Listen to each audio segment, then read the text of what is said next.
2 সহস্রাধিক মানুষের তাজা প্রাণ আর অন্তত 1010 মানুষের অঙ্গহানির এক রক্তক্ষয়ী যুদ্ধ থেকে মাত্র মাস 3 দূরে দাঁড়িয়ে আজকের কথাগুলো বলছি। শহরের রাস্তায় এখনো শহীদ ওয়াসিমদের রক্তের ছোপ ছোপ দাগ লেগে আছে। স্বাভাবিক জীবনে ফিরতে পারেনি এখনো শহীদের পরিবারগুলো। ইয়ামিনের মা হয়তো কাউকে পেলেই জানতে চাইছে আমার খোকার উপর কিসের এত রাগ ছিল ওদের। সে প্রশ্নের উত্তর হয়তো কেউ কোনোদিন দিতে পারবে না। বুকের ভেতর গুলি নিয়ে নিস্তেজ পড়ে থাকা শরীরটাকে ওরা যেভাবে কুকুরের মতো টেনে হিঁচড়ে খেয়েছে, সভ্য এই সমাজে সেই উত্তর কি আসলেই আছে? পুড়ে যাওয়া লাশগুলোর কথা মনে করে সারা জীবন হয়তো হৃদয়টা পুড়তে থাকবে হতভাগা সেই মায়েদের। শহীদ ওমরের মা এখনো মানুষ পেলেই হয়তো প্রশ্ন করছে, আমার ছেলের বুকে ওরা এতগুলো গুলি কেন করলো? মারার জন্য তো একটা গুলি যথেষ্ট।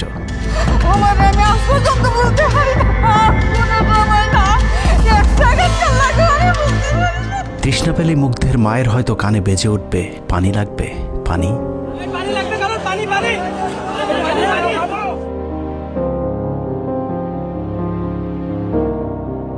শুনেছি স্বাধীনতা অর্জনের চেয়ে রক্ষা করা অনেক কঠিন। স্বাধীনতার এই পতাকা সমুন্নত রাখতে যারা জীবন দিয়েছেন তাদের সে রক্ত যেন বৃথা না যায়। এ পতাকার জন্য যেন আর কাউকে জীবন দিতে না হয়।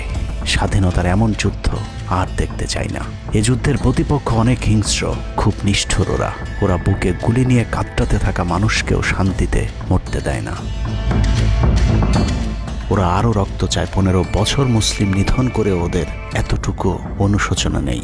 রক্তের নেশায় এখনো বুঁদ হয়ে আছে হিংস্র পশু আত্মাগুলো। এদিকে এক পক্ষ নিজেদেরকে বিজয়ী ভেবে ঘরে ফিরেছে। ঘরে ফেরার আগে যাদের বাড়ি ঘরে আগুন দিয়ে ঘর থেকে বের করেছিল, সেই শত্রুকেই আবার তুলে নিয়েছিল নিজেদের ঘরে। ছাত্রলীগ নিষিদ্ধের কথা বলছে। এই নিষিদ্ধ করবার ম্যান্ডেটটা, নিষিদ্ধ করবার অধিকারটা তাদেরকে কে দিল? তারা এদেশের মানুষ, রাজনীতি করার অধিকার সকলের আছে। আমাদের কেড়ে নেওয়া যেমন অন্যায় ছিল, আমরাও আরেকজনের কেড়ে নেওয়ার অধিকার, এটা আমরা এভাবে বলি। আওয়ামী মানবরূপী দানব ঘাড়ের উপর বিষাক্ত কার্বন ডাই অক্সাইড ফেলছে, আর আমরা সেটাকে অক্সিজেন ভেবে বুকে নিচ্ছি। বিষাক্ত সাপ থেকে নিরাপদ না হয়ে সাপ নিয়ে খেলার পরিণতি কি হতে পারে সেটা বুঝতে খুব বেশি দেরি করবার প্রয়োজন নেই। আমার এই বার্তা আপনাদের কাছে পৌঁছানোর কয়েক ঘন্টা পরেই আপনার ঘরে যে শত্রুকে জায়গা দিয়েছিলেন তাদের সেই বিষমাখা মুখের বিষ আপনার গায়ে নেয়ার জন্য প্রস্তুত থাকুন। পূর্ব দিকে তাকিয়ে দেখুন, আকাশ আবারও কালো হয়ে এসেছে। ঘুটঘুটে অন্ধকার দেখে ঝড়ের গতি যতটুকু ভাবছেন অন্ধকারের সেই ঝড়ো বাতাস আসলে আলোর চেয়েও বেশি গতি নিয়ে ধেয়ে আসছে সবকিছু লণ্ডভণ্ড করে দিতে। প্রলয়ঙ্করী সেই ঝড়ের কবল থেকে প্রিয় মাতৃভূমিকে বাঁচাতে হলে দেশ রক্ষার পবিত্র দায়িত্ব যাদেরকে দেয়া হয়েছে, চলুন দেখে আসি তারা আসলে কতটা প্রস্তুত।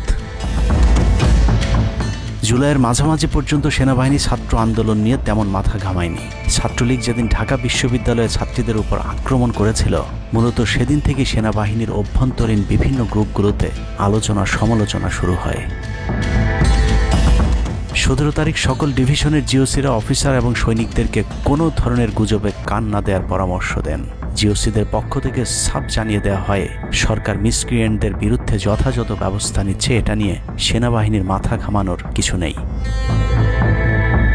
11 ডিভিশনের মেজর জেনারেল খালেদ আল মামুন, 55 ডিভিশনের GOC major general Mahbubur Rashid এবং কুমিল্লা ডিভিশনের জিওসি জাহাঙ্গীর আলম ছিলেন সবচেয়ে বেশি আক্রমণাত্মক। ছাত্রদের পক্ষে কোনো পোস্ট কিংবা প্রোফাইল পিকচার লাল করার বিরুদ্ধে তাদের ছিল কঠোর বার্তা। 17 জুলাইয়ের গুরুত্বপূর্ণ আরেকটি ঘটনা হলো, Hasina air chief marshal Hasan Mahmud খানকে বিমান বাহিনীর MI-17 হেলিকপ্টারকে এভি গান কনফিগারেশন লোড করতে বলেন, যা মূলত যুদ্ধকালীন চূড়ান্ত সময় ব্যবহার করা হয়। এয়ার চিফ হাসিনাকে উল্টো প্রশ্ন করেন, আমাদের সেনাবাহিনী কি এখনও ফেল করেছে? তাহলে এত দ্রুত বিমান বাহিনী কেন? বিমান বাহিনী প্রধানের মুখের উপর এমন বক্তব্যে শেখ হাসিনা প্রচণ্ড ক্ষেপে যান। এর পরপরই তিনি বিমান বাহিনী প্রধানের বিরুদ্ধে পদক্ষেপ নেওয়ার জন্য ব্রিগেডিয়ার জেনারেল ইমরান হামিদ এবং লেফটেন্যান্ট জেনারেল মুজিবকে নির্দেশ দেন। আর্মি ইন্টেলিজেন্স থেকে এই পরিকল্পনার তথ্য জেনে বিমান বাহিনী প্রধান ওই রাতেই তার নিরাপত্তার জন্য গাজীপুর থেকে এয়ার কমান্ড নিয়ে আসেন, যে ইউনিটটি এখনও বিমান বাহিনী প্রধানের নিরাপত্তার দায়িত্বে ঢাকাতেই অবস্থান করছে। যাই হোক, বিমান বাহিনী প্রধান সেদিন রাজি হলে ব্ল্যাকআউটের সময়টা আরও ভয়ঙ্কর হতে পারত। বিমান বাহিনীর সহায়তা না পেয়ে শেখ হাসিনা পরদিন র্যাব প্রধানকে ডেকে আদেশ দেন তার হেলিকপ্টার প্রস্তুত রাখার। র্যাব প্রধান হাসিনার আদেশ অনুযায়ী ছাত্রদের বিরুদ্ধে অপারেশনে হেলিকপ্টার ব্যবহার করেন। হেলিকপ্টারের গুলিতে যতগুলো হতাহতের ঘটনা ঘটেছে সবগুলোই র্যাবের হেলিকপ্টার থেকে করা হয়েছিল। র্যাবের পাশাপাশি ঢাকার বাইরে দু একটি পাদে প্রায় সবকটি ডিভিশনের জিওসিরা দেশের বিরুদ্ধে অবস্থান নিয়েছিলেন। ঢাকার বাইরে থেকে বিশেষ করে ডিভিশন সাপোর্ট ব্যাটালিয়নকে অগ্রাধিকার ভিত্তিতে ঢাকায় নিয়ে আসা হয়, কারণ তাদের সাথে এপিসি সুবিধা ছিল। এপিসি গাড়িগুলো মূলত ছাত্রদের বিরুদ্ধে চূড়ান্ত পদক্ষেপ নেওয়ার জন্যই আনা হয়েছিল। রাষ্ট্রীয় গুরুত্বপূর্ণ এলাকা কেপিআই রক্ষায় 19 তারিখে সেনা নামানোর সিদ্ধান্ত নেওয়া হয়। নিয়ম অনুযায়ী সেনাবাহিনীর কেপিআই রক্ষার দায়িত্ব পালন করার কথা থাকলেও বিভিন্ন জায়গায় দেখা গেছে সেনাবাহিনীর ছত্রছায়ায় পুলিশ এবং আওয়ামী লীগ ছাত্রলীগের সন্ত্রাসীরা ছাত্রদের উপর হামলা চালিয়েছে। কোথাও সরাসরি সেনাবাহিনীকেও গুলি চালাতে দেখা গেছে। এর মধ্যে ঢাকার 46 পদাতিক ডিভিশনের ইনফ্যান্ট্রি ব্রিগেডের ইউনিটগুলো ঢাকার প্রাণকেন্দ্রগুলোতে ছাত্রদের উপর সবচেয়ে বেশি দমন পীড়ন চালিয়েছে।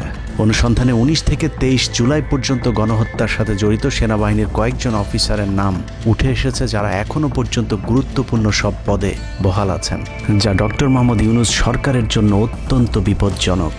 কতটা বিপজ্জনক সেটা বোঝার জন্য আন্দোলনের সময়টাতে ওই অফিসারদের ভূমিকা কী ছিল সেটা একটু দেখে আসি। আন্দোলনের সবচেয়ে বেশি রক্তক্ষেকো ছিলেন বিজিবির ডিজি মেজর জেনারেল আশরাফ। সূত্র জানিয়েছে ভারতীয় নাগরিকদের বিজিবির পোশাক পরিয়ে মাঠে নামিয়েছিলেন বিজিবির এই মহাপরিচালক। সেনাবাহিনী শেখ হাসিনাকে পদত্যাগের পরামর্শ দেওয়ার পরেও শুধু বিজিবিকে নিয়ে হত্যাকাণ্ড চালিয়ে শেখ হাসিনাকে ক্ষমতায় রাখার গ্যারান্টি দিয়েছিলেন মেজর জেনারেল আশরাফ। 5 তারিখ হাসিনা পালিয়ে যাবার আগ মুহূর্তে তিনি স্বরাষ্ট্রমন্ত্রীকে ফোন করে বলেছিলেন কয়েক হাজার মানুষ মারলেই পরিস্থিতি ঠান্ডা হয়ে যাবে, অতএব কোনো অবস্থাতেই যেন প্রধানমন্ত্রী পালিয়ে না যান। স্বরাষ্ট্রমন্ত্রীকে তিনি এমনটাই পরামর্শ দিয়েছিলেন। 5 তারিখ সকাল থেকে দুপুর পর্যন্ত ঢাকা শহরে সবচেয়ে বেশি তৎপরতা ছিল বিজেপির। ওই দিন সকাল থেকেই ঢাকার প্রবেশ পথগুলোতে চেকপোস্ট বসিয়ে তল্লাশি চালিয়েছিল মেজর জেনারেল আশরাফের বিজিবি। বিজিবির একটি সূত্র জানিয়েছে বিজিবি মহাপরিচালক প্রতিদিন সিওদের কাছ থেকে হিসেব নিতেন কে কতজন ছাত্র হত্যা করেছে। বিজিবি মহাপরিচালকের নির্দেশনায় খুনের সেই প্রতিযোগিতায় সবচেয়ে ভালো পারফর্মার ছিল কর্নেল রিদওয়ান। সূত্রের মতে ছাত্র আন্দোলনে বিজিবি অন্তত 500 শিক্ষার্থীকে গুলি করে হত্যা করেছে। বিজিবি প্রধান এবং রিদওয়ানের মতো তার অনুগত অফিসারদের জেলে থাকার কথা, কিন্তু তারা এখনও গুরুত্বপূর্ণ সব দায়িত্ব পালন করে যাচ্ছে। আর মেজর জেনারেল আশরাফ এখন পর্যন্ত বিজিবি প্রধানের চেয়ারেই বসে আছেন। হত্যাকাণ্ডের বেশিরভাগই জড়িত ছিল বগুড়ার 7 ইস্ট বেঙ্গল।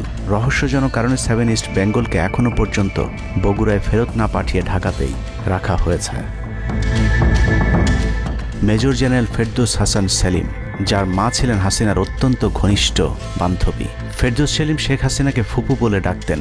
27তম বিএমএ লং কোর্সের এই অফিসারের পাসিং আউটে শেখ হাসিনা নিজে উপস্থিত ছিলেন, যদিও হাসিনা তখন বিরোধী দলীয় নেত্রী ছিলেন।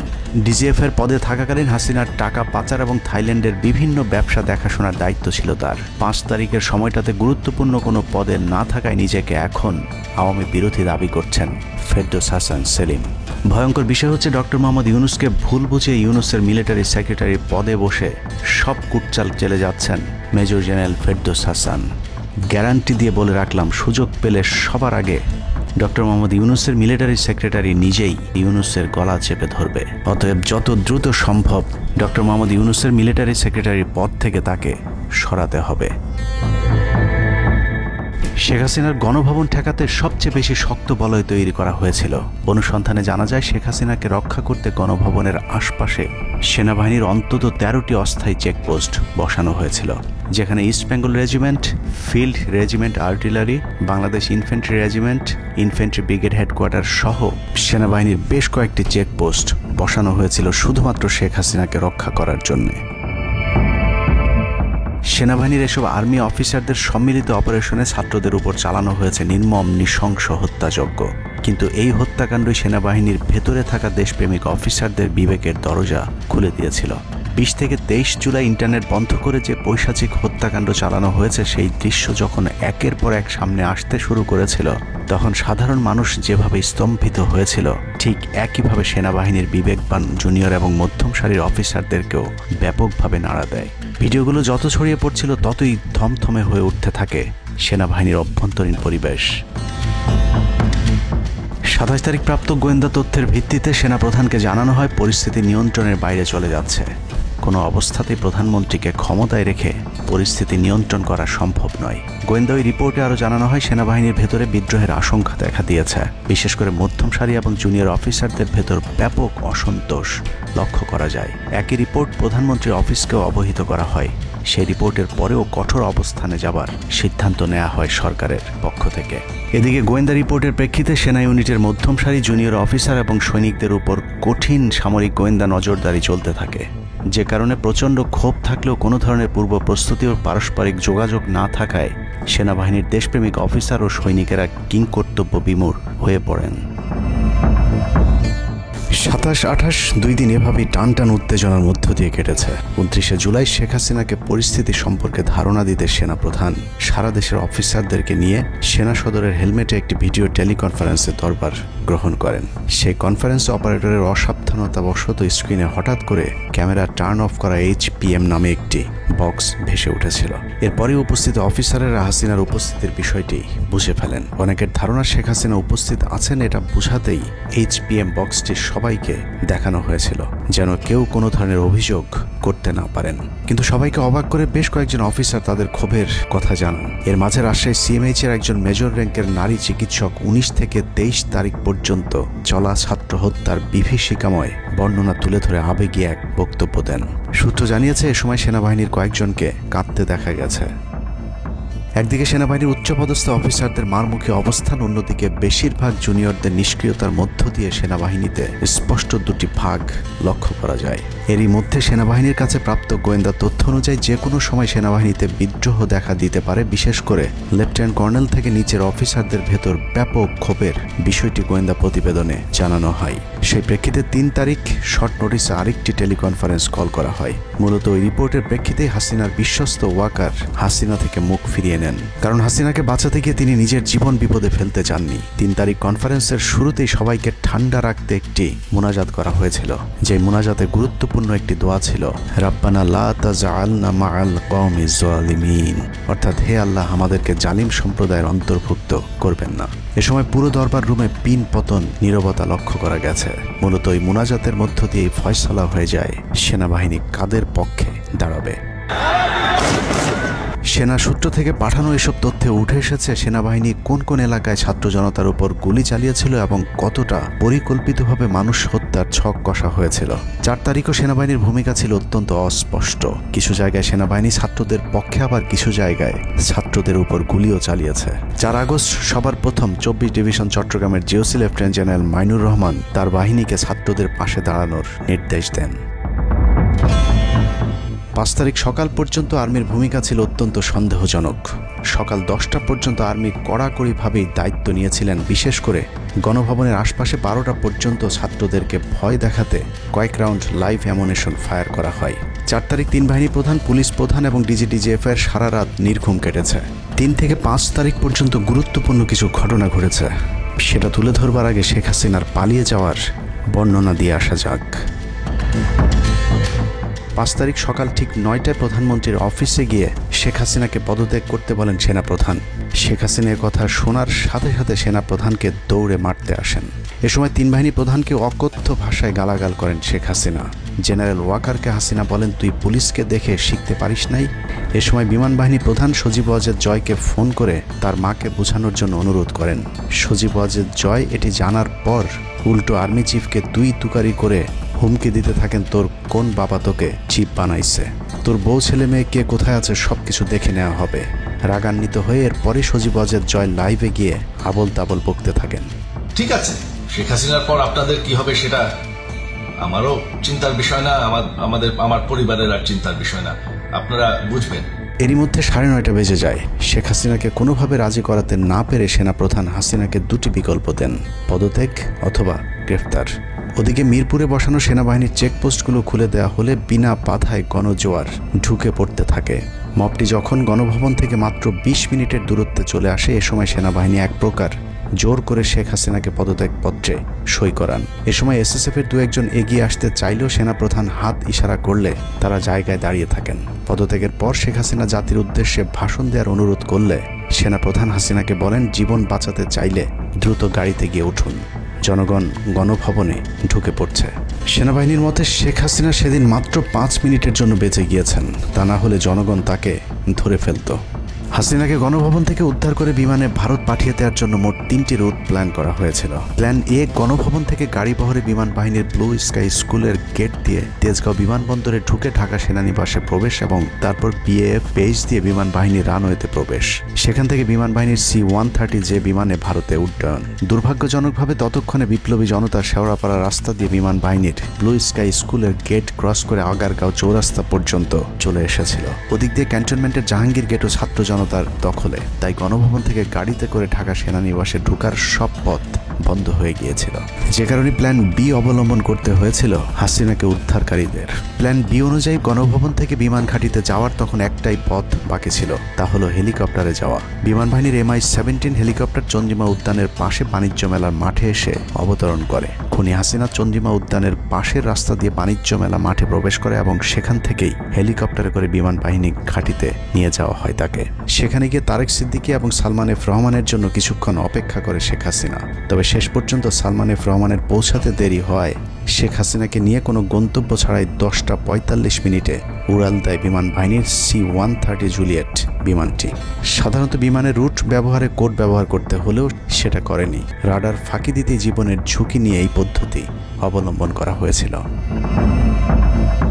ফুল ফুয়েল লোড করা হয়, ভারতে যদি জায়গা না হয় তাহলে যেন মধ্যপ্রাচ্যের কোনো দেশ পর্যন্ত চলে যাওয়া যায়।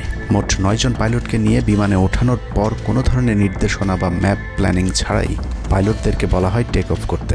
বিমানটি প্রথমে যশোরের উপর দিয়ে কলকাতায় পৌঁছালে সেনাপ্রধান জাতির উদ্দেশ্যে ভাষণের ঘোষণা দেন, কিন্তু কলকাতায় ল্যান্ডিংয়ের পারমিশন না দিলে সেখান থেকে শেখ হাসিনাকে বহন করা বিমানটি চলে যায় আগরতলায়। আগরতলায় পারমিশন না পেয়ে আবারও দিল্লির দিকে উড়াল দেয়।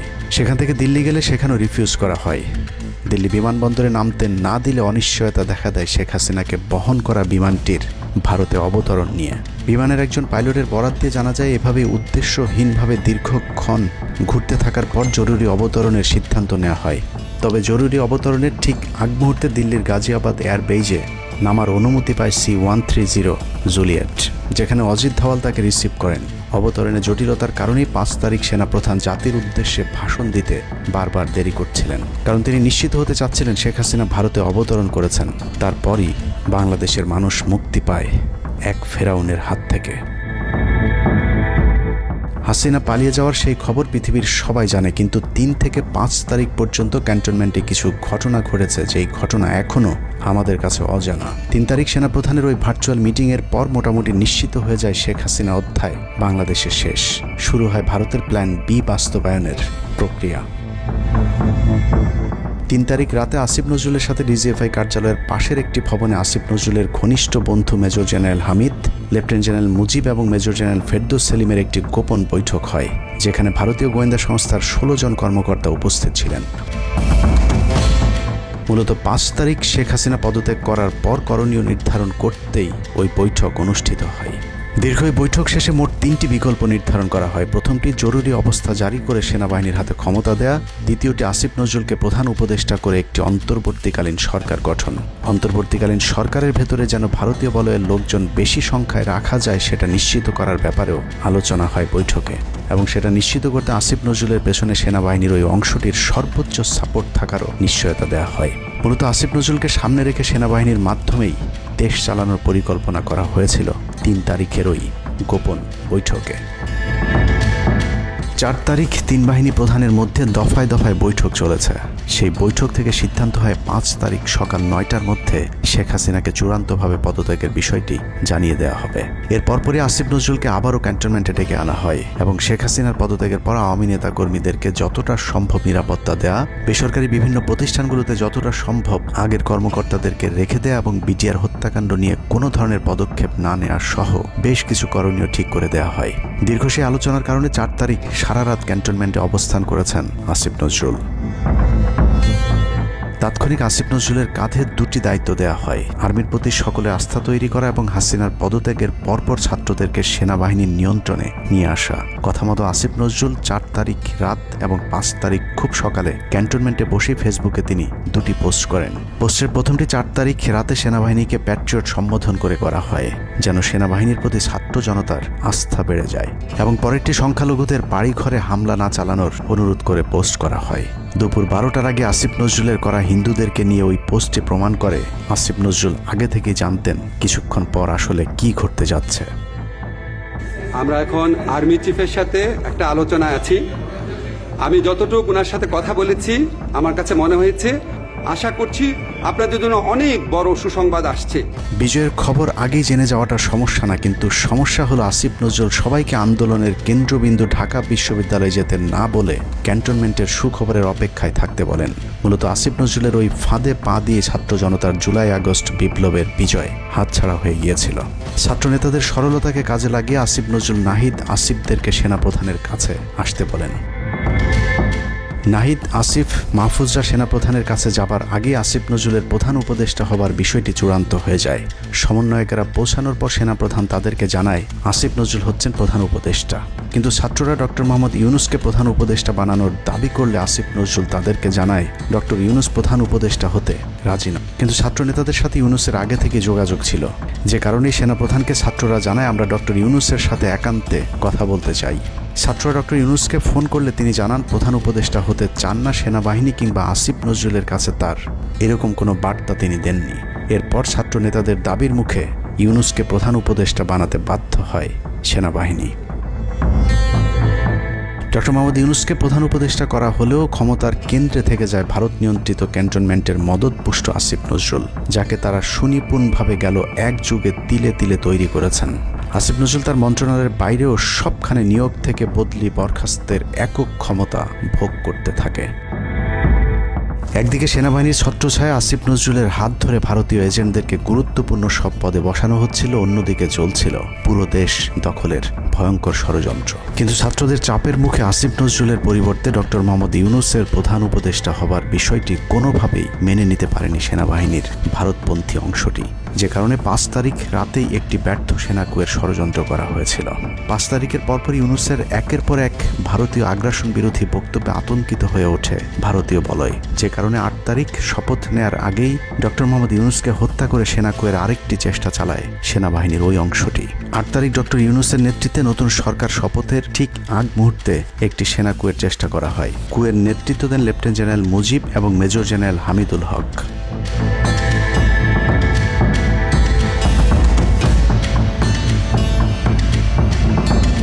কিন্তু পশ্চিমা একটি গোয়েন্দা সংস্থা বিষয়টি দ্রুত সেনাপ্রধানকে জানালে জেনারেল ওয়াকার তাদের পরিকল্পনা ভণ্ডুল করে দেয়। সেনাপ্রধান তাৎক্ষণিকভাবে লেফটেন্যান্ট জেনারেল শামীমকে পিএসও এএফটি থেকে সিজিএস হিসেবে নিয়োগ দেন এবং মুজিবকে কিয়মজি থেকে আটডগে বদলি করেন, যদিও 8 তারিখ রাত থেকেই মুজিব পলাতক রয়েছেন। এরপর 12 সেপ্টেম্বর তাকে সেনাবাহিনী থেকে বরখাস্ত করা হয়। একই দিনে লেফটেন্যান্ট জেনারেল হামিদুলকে স্বেচ্ছায় অবসরে পাঠানো হয়। এনডিসি থেকে মেজর জেনারেল সাইফুলকে মিনিস্ট্রি অফ ফরেন অ্যাফেয়ার্স এবং চিফ অফ জেনারেল স্টাফ শাহিনকে এনডিসিতে পাঠানো হয়। কয়েকজনের ব্যাপারে পদক্ষেপ নেওয়াটা যেমন স্বস্তির, তেমনই ষড়যন্ত্রকারীদেরকে যেখানে বদলি করা হয়েছে তাদের প্রতিটি পদই অত্যন্ত গুরুত্বপূর্ণ, যা বর্তমান সরকার এবং দেশের স্থিতিশীলতার জন্য চরম বিপজ্জনক। কতটা বিপজ্জনক সেটা জানতে চলুন শুরুতেই যে প্রলয়ঙ্কারী ঝড়ের কথা বলেছিলাম সেখানে ফিরে যাওয়া যাক। ভারতীয় গোয়েন্দা সংস্থা 5 তারিখের পর থেকে দেশে নানাভাবে একটা সাম্প্রদায়িক দাঙ্গা বাঁধানোর চেষ্টা চালিয়ে যাচ্ছেন, যেটাকে কেন্দ্র করে বাংলাদেশে একটা সামরিক অভিযান চালানো যায়। এই দাঙ্গা বাঁধাতে ভারতীয় গোয়েন্দারা আওয়ামী লীগ, হিন্দু এবং ইসকনকে কিভাবে ব্যবহার করছে সেই পরিকল্পনার ছক এখন বাংলাদেশি গোয়েন্দাদের হাতে। একটি গোয়েন্দা সংস্থা থেকে যেসব তথ্য আমার কাছে পৌঁছেছে তা রীতিমতো এই দেশের অস্তিত্বের জন্য হুমকি স্বরূপ। আওয়ামী লীগ, হিন্দু আর ভারতের এই চক্রান্ত যদি সঠিকভাবে মোকাবেলা করা না যায় তাহলে অচিরেই বাংলাদেশের অবস্থা হবে হায়দ্রাবাদের মতো। জননেত্রী শেখ হাসিনাকে দেশ থেকে সরে যেতে বাধ্য করেছেন। বাংলাদেশকে নিয়ে ভয়ঙ্কর এই চক্রান্তে জড়িত আওয়ামী লীগ, সনাতনী এবং ইসকনের অন্তত 40টি হোয়াটসঅ্যাপ গ্রুপ এবং জুম মিটিংয়ের ভিডিও হাতে পেয়েছে গোয়েন্দারা। গোয়েন্দাদের কাছে প্রাপ্ত এসব তথ্যে যা উঠে এসেছে তা আটকে ওঠার মতো।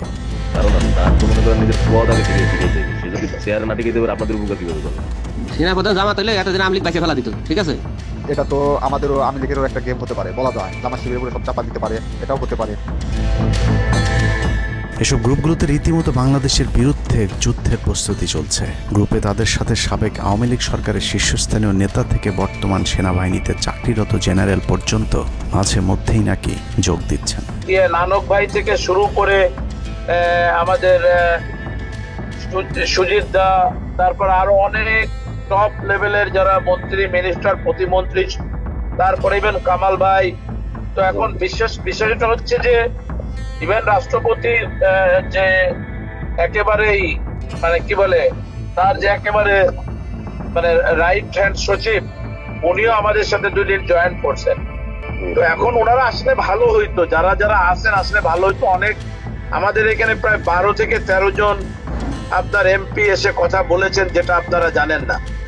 ঠিক আছে, বাংলাদেশে একেবারে টপ লেভেল সামরিক বাহিনীর 4 থেকে 5 জন জেনারেল লেভেলের লোকজন ওনারা এসে এখানে বসে থেকে আমাদের লাইভ শুনে গেছেন। আমাদের প্রধানমন্ত্রী উনি নিজে এসে বসে থেকে গেছেন। গ্রুপের সবচেয়ে ভয়ঙ্কর তথ্য পাওয়া গেছে ভুয়া মুক্তিযোদ্ধা জেডাই খান পান্নার মেসেজ থেকে। আওয়ামী এই আইনজীবী শহীদ সাইফুল ইসলাম আলিফের হত্যাকাণ্ড নিয়ে চাঞ্চল্যকর তথ্য দিয়েছে জেডাই খান পান্না। একটি চ্যাটিংয়ে তিনি লিখেছেন, দাড়িওয়ালা উকিল বেশি হয়ে গিয়েছে, আরো 2-1টারে খেয়ে দাও, আদালতে আমরা আছি, এখন অল্প কয়েকদিন জেলে থাকলেও 30 তারিখের পরে পুরস্কার পাবা। আরেকটি মেসেজে তিনি লিখেছেন, সুযোগ হাতছাড়া হয়েছে তোমাদের কারণে, কালকে সব হয়ে যেত। পরিকল্পনা ছিল কুপিয়ে মারার পর হিন্দুদের বাড়িতে হামলা হলে ভারত থেকে ট্রুপ চলে আসবে। ওরা যেহেতু হামলা করেনি, তোমাদেরই উচিত ছিল নিজেরা নিজেদের বাড়িঘরে আগুন দেওয়া। পেছনের ঘটনা বাদ দিয়ে 30 তারিখের পরিকল্পনায় মনোযোগী হও সবাই। শহীদ আলিফ হত্যাকাণ্ড নিয়ে আরেকজন লিখেছেন, কালকে আদালতে একটা লাশ পড়বে, হিন্দু ভাইদের পাশে আমাদের সবাইকে থাকতে হবে, ব্রিগেড মেজরের কমান্ড মেনে চলতে হবে। 30 তারিখের কর্মসূচি নিয়ে গ্রুপটিতে সশস্ত্র যুদ্ধের মাধ্যমে দেশ দখলের ভয়ঙ্কর সব আলোচনা করার ভিডিও হাতে এসেছে আমাদের। তারা বাংলাদেশের অস্ত্রগুলি আছে, এই অস্ত্রগুলি কোথায় আছে আমার কাছে অলরেডি খবর আছে। আমি নিউজ দিচ্ছি প্রতিনিধিদের মাধ্যমে, তারা বলেছে 5000-এর বেশি তারা অস্ত্র আছে, M60 রাইফেল, সাইবার রাইফেল আছে, 47 রাইফেল আছে, তাদের কাছে অত্যাধুনিক শটগান আছে। আলোচকদের একজন বলছিলেন, সাবেক এবং বর্তমান পুলিশের সমন্বয়ে 1700 অস্ত্রধারী গ্যারিলা প্রস্তুত করা হয়েছে 30 নভেম্বরের জন্য। আমরা ইতিমধ্যে কথা বলেছি, পুলিশ পার্টির কথা বলছি, পুলিশের অনেক উদ্যোগতা প্রত্যেকটা আগে থেকে শুরু করে পুলিশ পার্টিরা এসে এসেছেন, ওনারা আমার সাথে কথা বলে আমাদের যোগাযোগ রক্ষা করছে। ঢাকা শহরকে কিভাবে ব্লক করা হবে সেই পরিকল্পনাও করা হচ্ছে এসব জুম মিটিংগুলোতে। আমাদের কাজে লোক আব্দুল্লাহপুর, আব্দুল্লাহপুর, আশুলিয়া, টঙ্গী আছে, আমরা উত্তরা ওইটা একটা ব্লক দিবেন, তাহলে আমরা খুব সহজে আমাদের কাজ সফল করব। সশস্ত্র যুদ্ধের জন্য পুরো দেশকে মোট 10টি বিভাগে বিভক্ত করা হয়েছে, যেখানে একজন করে ব্রিগেড মেজর নিয়োগ দেওয়া হয়েছে, যাদের সবাই দেশেই অবস্থান করছেন। এর মধ্যে গ্রুপে প্রাপ্ত জেডাই খান পান্নার নম্বরটিতে মেসেজ পাঠানো হলে মুহূর্তেই সাড়া দেন তিনি। কল করতেই গড় গড় করে সবকিছু স্বীকার করেন। জেডাই খান পান্না, জি আমি তাই। 30 তারিখ 50 থেকে 80% পুলিশ, আনসার, এমনকি সচিবালয়ের আমলারাও তাদের পক্ষে মাঠে নামবে বলে স্বীকার করেন গেরিলা আক্রমণের পরিকল্পনাকারী জেডাই খান পান্না। আপনারা কি কোনো গেরিলা ইনভেশন হামলা করা যাবে? ঢাকার স্টুডেন্টরা যদি এখনো সাপোর্টার্স অর্গানাইজ হইতে নামে, এই অ্যাডমিনিস্ট্রেশনের 50% না 80% লোক নেমে আসবে, পার্টিকুলারলি পুলিশ, আনসার এবং সেক্রেটারিয়েট থেকে। পালিয়ে যাওয়ার আগে এই ভিডিও প্রচারের সাথে সাথে রাষ্ট্রদ্রোহিতার অভিযোগে তাকে গ্রেফতার করতে হবে, তাহলে চক্রান্তকারীদের আরও পরিকল্পনার তথ্য পাওয়া যেতে পারে। ভবিষ্যতে এ ধরনের ষড়যন্ত্র বন্ধ করতে গ্রুপে থাকা সকলের মোবাইল নম্বর এবং চেহারা দেখে শনাক্তের পর দ্রুত গ্রেফতার করতে হবে। সূত্র জানিয়েছে, ডিজিএফআই প্রধানের প্রত্যক্ষ তত্ত্বাবধানে চলছে এসব দেশবিরোধী তৎপরতা। আর্মিকে ম্যাজিস্ট্রেসি পাওয়ার দেয়া হলেও তাদেরকে ক্ষমতা প্রয়োগ করতে দেওয়া হচ্ছে না, যে কারণে আওয়ামী লীগ নেতারা বেশিরভাগ এখনও দেশে থাকলেও তাদেরকে ধরা হচ্ছে না। অতএব সেনাবাহিনীর উচ্চপদস্থ হাসিনাপন্থী অফিসারদেরকে দ্রুত সেনাবাহিনী থেকে সরাতে হবে। 5 তারিখ সেনাপ্রধান যে ভূমিকা রেখেছেন তার জন্য তিনি অবশ্যই প্রশংসার দাবিদার, কিন্তু সেনাপ্রধানকে প্রমাণ করতে হবে তিনি আসলেই নায়ক নাকি খলনায়ক। 5 তারিখের পরেও সেনাবাহিনীর গুরুত্বপূর্ণ পদগুলোতে রদবদল না করা এবং গুম খুনের সাথে জড়িত অফিসারদের বিরুদ্ধে কোনো ব্যবস্থা না নেওয়া সহ বিডিআর হত্যাকাণ্ডের বিষয়ে দৃশ্যমান কোনো পদক্ষেপ না নেওয়া খুবই সন্দেহজনক। সূত্র জানিয়েছে সেনাপ্রধানের স্ত্রীর সাথে প্রতিনিয়ত শেখ হাসিনার যোগাযোগ রয়েছে। অতএব সেনাপ্রধানকে দ্রুত তার অবস্থান পরিষ্কার করে সেনাবাহিনীর গুরুত্বপূর্ণ পদগুলোতে নতুন করে নিয়োগ দিতে হবে। সেনাবাহিনীর জুনিয়র এবং মধ্যম সারির অফিসার এবং সৈনিকদের সবসময় দেশের স্বার্থে যুদ্ধের জন্য প্রস্তুত থাকতে হবে। মনে রাখতে হবে সেনাবাহিনী আমাদের আস্থার প্রতীক। সিনিয়র অফিসারদের দেশবিরোধী আদেশ এলে সৈনিকদেরকে নিয়ে তাদেরকে প্রতিহত করতে হবে। মনে রাখতে হবে সংখ্যায় আপনাদের মতো দেশপ্রেমিকদের সংখ্যাই এখনও সেনাবাহিনীতে বেশি। দেশের যে কোনো প্রয়োজনে সেনাবাহিনী যদি জনগণকে ডাক দেয় তাহলে এ দেশের প্রতিটি মানুষ জীবন দেওয়ার জন্য প্রস্তুত রয়েছে। ডক্টর মোহাম্মদ ইউনূসের পাশে থাকা ভারতীয় গুপ্তচর আসিফ নজরুল, মিলিটারি সেক্রেটারি ফেরদৌস হাসান সেলিম এবং প্রেস সেক্রেটারি শফিকুল আলমকে দ্রুত সরাতে হবে। প্রধান উপদেষ্টার সাথে ছাত্র নেতাদের সাক্ষাতের পথ সহজ করতে হবে। আসিফ নজরুলরা অসৎ উদ্দেশ্যে মাহফুজ আলমকে তার পাশ থেকে সরিয়েছে। অতএব যত দ্রুত সম্ভব মাহফুজ আলমকে আবারও বিশেষ সহকারীর পদে ফিরিয়ে আনতে হবে।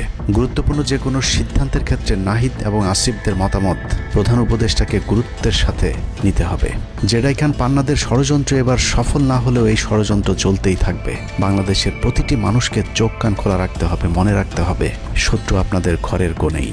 ভারত যদি বাংলাদেশে আক্রমণ করে তাহলে সবার আগে আওয়ামী লীগ আর শ্রীকৃষ্ণের ভক্তরাই আপনার গলায় ছুরি ধরবে। অতএব শত্রুরা যেন আবারও বাংলাদেশের স্বাধীনতাকে ভারতের কাছে বিক্রি করতে না পারে সেদিকে সবাইকে লক্ষ্য রাখতে হবে। আল্লাহ হাফেজ।